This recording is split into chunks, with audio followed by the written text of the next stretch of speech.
Hello guys, बहुत से लोगों ने कहा है कि जो पोस्ट आई हैं स्पोर्ट्स साइंसेस की BS 17 स्केल की और लेक्चरर की, तो हमें तैयारी कैसे करनी चाहिए, तो उन्हीं के लिए ये वीडियो है। तो सबसे पहले हम जिस सब्जेक्ट को कवर अप करने लगे हैं उसका नाम है रिसर्च मेथडोलॉजी इन फिज़िकल एजुकेशन।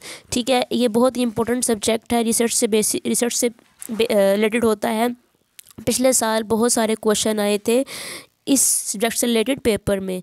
तो अब हम इसको जो HSC से रिकॉग्नाइज सिलेबस है ये हमारे सामने है और हम इसी से तैयारी करेंगे इस सब्जेक्ट की। तो आज हम इसको स्टार्ट करते हैं।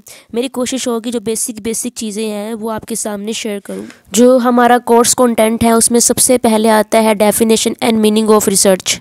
अगर हम डेफिनेशन की बात करें रिसर्च की तो बहुत ही आसान है। रिसर्च जो होती है वो डाटा कलेक्शन होती है सिस्टमेटिक वे के साथ, तरतीब के साथ डाटा कलेक्ट करते हैं हम।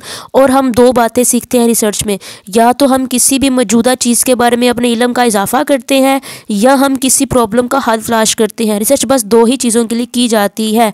ठीक है जी, रिसर्च में यही होती है, डाटा कलेक्शन करना इल्म में इजाफे के लिए या किसी प्रॉब्लम के हल का तलाश करने के लिए। अब हमारा नेक्स्ट टॉपिक ये है कि करैक्टरिस्टिक्स ऑफ रिसर्च क्या है, यानी कि रिसर्च की खसूसियात क्या है।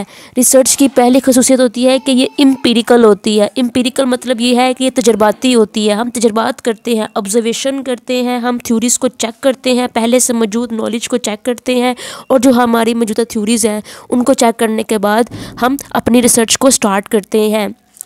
सिस्टमेटिक होती है। सिस्टमेटिक मतलब वही कि हमारा एक पूरा का पूरा सिस्टमेटिक वे होता है रिसर्च करने का। पहले हम प्रॉब्लम को आइडेंटिफाई करते हैं, फिर हम लिटरेचर व्यू करते हैं, फिर हम हाइपोथेसिस जनरेट करते हैं। यानी कि हम ये नहीं करते कि पहले हम हाइपोथेसिस बना लें फिर प्रॉब्लम को आइडेंटिफाई करें, नहीं। एक प्रोसेस होता है रिसर्च करने का, स्टेप होते हैं, इनको फॉलो करना पड़ता है। पहला स्टेप, दूसरा स्टेप, नेक्स्ट स्टेप, इस तरह से रिसर्च करनी पड़ती है।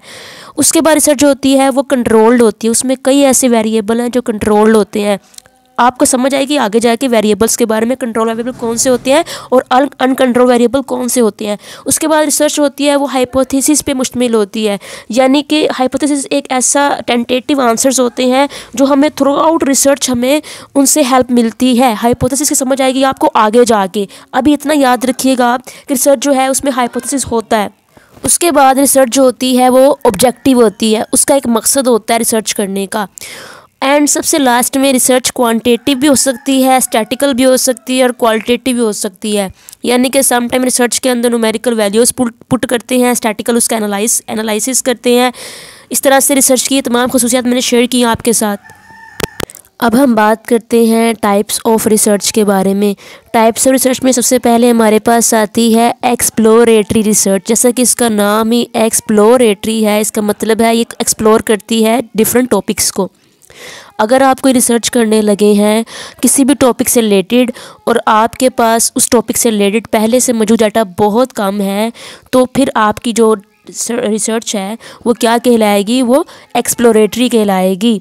और ये रिसर्च जो है ये क्वालिटेटिव होती है, क्वांटिटेटिव बहुत कम होती है। तो ये होती है हमारी ऐसी रिसर्च जो कि कहलाती है शुरुआती रिसर्च, एक्सप्लोरेटरी रिसर्च। उसके बाद हमारे पास है हम बात कर लेते हैं नेक्स्ट रिसर्च के बारे में, जिसका नाम है डिस्क्रिप्टिव रिसर्च। डिस्क्रिप्टिव रिसर्च जो होती है ज़्यादातर बिजनेसमैन करते हैं। ये हमें बताती है कि कोई चीज़ मार्केट में बिक रही है तो कितनी बिक चुकी है, कितनी नहीं बिकी, कितने सालों से कोई काम हो रहा है, कितना अच्छा हुआ है।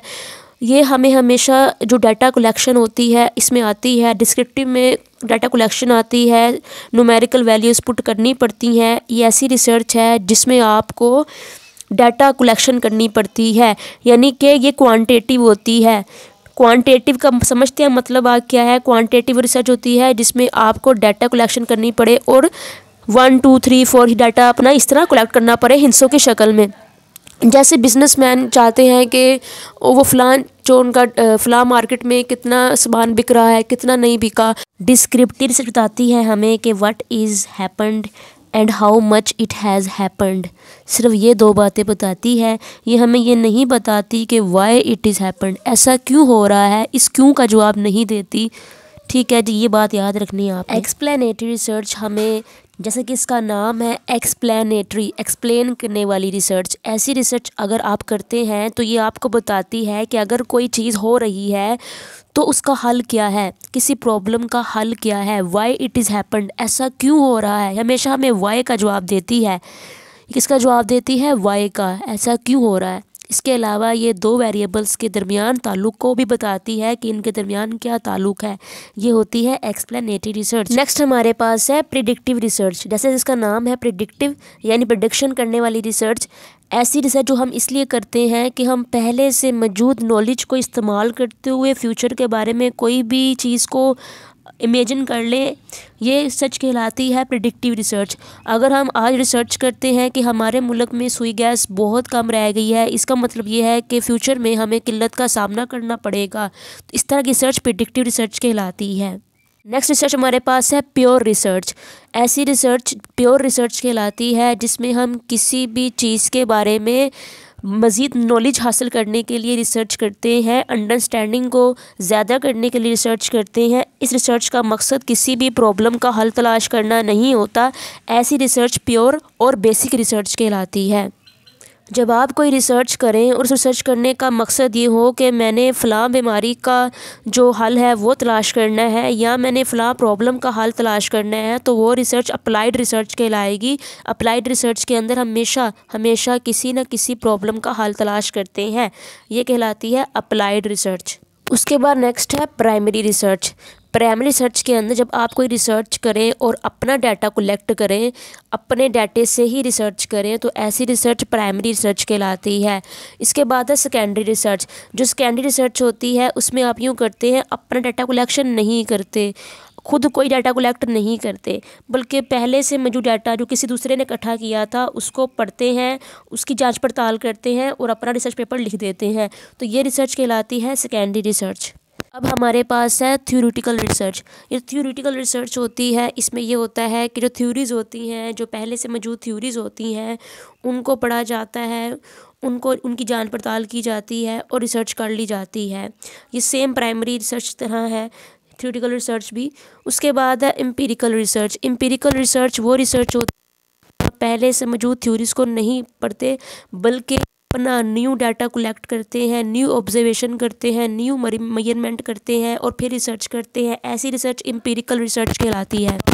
इसके बाद हमारे पास है हिस्टोरिकल रिसर्च। ये ऐसी रिसर्च होती है जो इसलिए की जाती है, जो होती है ना हिस्टोरिकल रिसर्च, उसमें हम यूँ करते हैं कि हम इन्वेस्टिगेटिंग करते हैं, रिकॉर्डिंग करते हैं, एनालाइजिंग करते हैं पास्ट इवेंट को, जो इवेंट हो चुके हैं उनको हम एनालाइज करते हैं, इन्वेस्टिगेट करते हैं, ताकि हमें डिफरेंट किस्म के न्यू आइडियाज़ मिल सके और हमारा मुस्तकबिल मज़ीद बेहतर हो सके। नया जो टॉपिक है नेक्स्ट हमारे पास सिलेबस में, उसका नाम है पर्पसेस ऑफ रिसर्च, यानी कि रिसर्च करने के मकसद क्या है। रिसर्च करने का मकसद ये है कि सबसे पहले तो न्यू आइडियाज़ को जनरेट करना, दूसरा मकसद ये है टेंटेटिव थ्योरीज़ को जनरेट करना, यानी कि आप आसान लफ्ज़ों में बात करें तो व्हाट, वाई और हाउ मच, इन तमाम के आंसर्स तलाश करना। किसी चीज़ के बारे में व्हाट, वाई एंड हाउ का आंसर तलाश करना। इसके अलावा इसका मकसद ये होता है कि एवेल्यूएट करना, किसी भी चीज़ को एवेल्यूएट करना कि उसके कैरेक्टरिस्टिक्स क्या हैं। इसके अलावा एनालिटिकल करना, ये भी मकसद होता है रिसर्च का। क्रिटिकल थिंकिंग करना, रीज़न्स तलाश करना, किसी भी मसले के पीछे, किस टॉपिक के पीछे रीज़न तलाश करना, एवेल्यूएशन करना, एनालिटिकल करना और वाई व्हाट का आंसर तलाश करना। This is the purpose of research. अब जो नेक्स्ट टॉपिक है वो है need and importance of research in physical education. ये इम्पोर्टेंट नहीं है क्योंकि इसका MCQs नहीं आता पेपर में। तो हमने आज जो पहला इसका मरहला था इंट्रोडक्शन टू रिसर्च का, सिलेबस में जो थी उसको कंप्लीट किया है। अगर आप लोगों को वीडियो अच्छी लगी इसको लाइक कीजिए, कमेंट कीजिए। जब आपका रिस्पॉन्स अच्छा आएगा हम बनाएंगे नेक्स्ट टॉपिक। नेक्स्ट सिलेबस का जो टॉपिक है नेचर ऑफ इंक्वायरी, इसको फिर हम आहिस्ता आहिस्ता नेक्स्ट टॉपिक जाने बढ़ेंगे, उसको अच्छे से कवर करेंगे।